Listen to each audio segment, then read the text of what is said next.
Hey, hey, oh, hey, oh, hey, oh. Do you know I love you so, and mommy will never let you go to the stars and the sky. You'll always be mommy's little guy. Hey, oh, hey.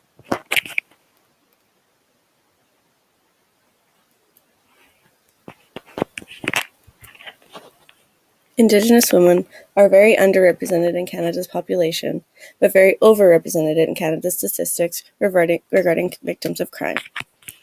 Here, in this presentation, I have tried to narrow it down to cycles of abuse that rotate and accumulate to the heartbreaking outcomes and stats that are the missing and murdered Indigenous women of Canada. The numbers vary, and each group that releases stats differ on details, but emerging research has shown that more than 1,000 Aboriginal women from all walks of life have gone missing or been murdered in Canada since the 1980s, and this number continues to grow. And in the majority of cases, the women were later found murdered, many in sexual homicides. Nearly half of the murder cases remain unsolved. Over 1,181 women, according to Walking with Our Sisters, is the number of women affected by this.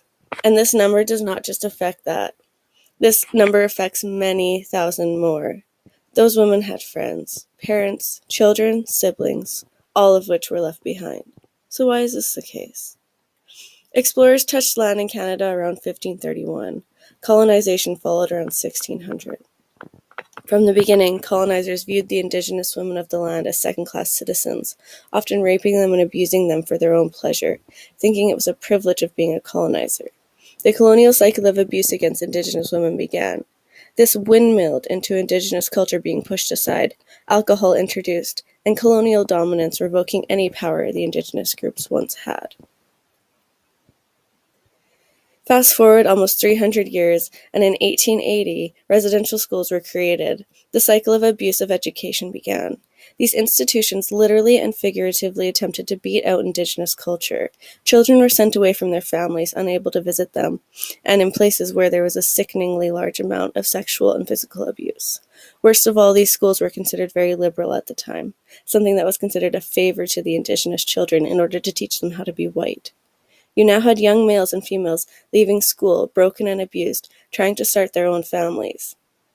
As we saw in Wab Kanu's video, when he showed a victim of the residential schools speak, that victim tried to start a family himself, but he was also broken and an unhealed victim of abuse himself. You had generations who had been through the system of abuse and got PTS-like systems when they held their own children. This begins a cycle of abuse, where parents who were victims of the residential schools were broken themselves, and while they wanted so badly to be great parents, they struggled themselves. You then had young boys who saw their father beating their mother, and this begins the cycle of domestic violence. I really want to clear something up, that I am not generalizing for an entire population, or even an entire population of the missing and murdered Indigenous women. I am just hoping to create an outlet to explain the statistics we have in Canada. Cycles of abuse are making the missing and murdered Indigenous women that we have in Canada, the environment that we have in Canada, and the cycles of residual residential school, sexual and physical abuse, alcohol abuse that can result in FAS, children of abuse becoming husbands and wives who are domestically violent, these husbands and wives becoming parents who can at times be overwhelmed by their past and can ultimately become cyclically abusive against their own children. This is furthered by the cycle of improper media portrayal of what is going on. We can possibly look at this by breaking down the cycles and trying to view them individually and tackle the different cycles of abuse on their own in a tangible way. This is finally becoming a recognized issue.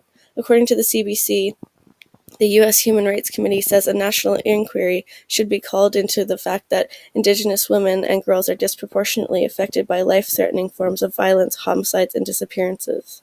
The Native Women's Association of Canada has created initiatives led by Indigenous women to examine the root causes, or as I put it, cycles of abuse, without a time frame. They are attempting to work with local governments and police organizations, as well as human rights committees like Amnesty International with the Stolen Sisters movement.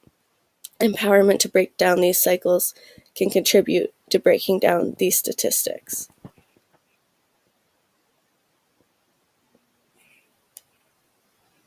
Wanna hear it anymore. Our love's been thrown out the door. Don't tell me you want me, need me, or love me, because I'm no longer your baby. Hey oh, hey oh, hey oh, hey, where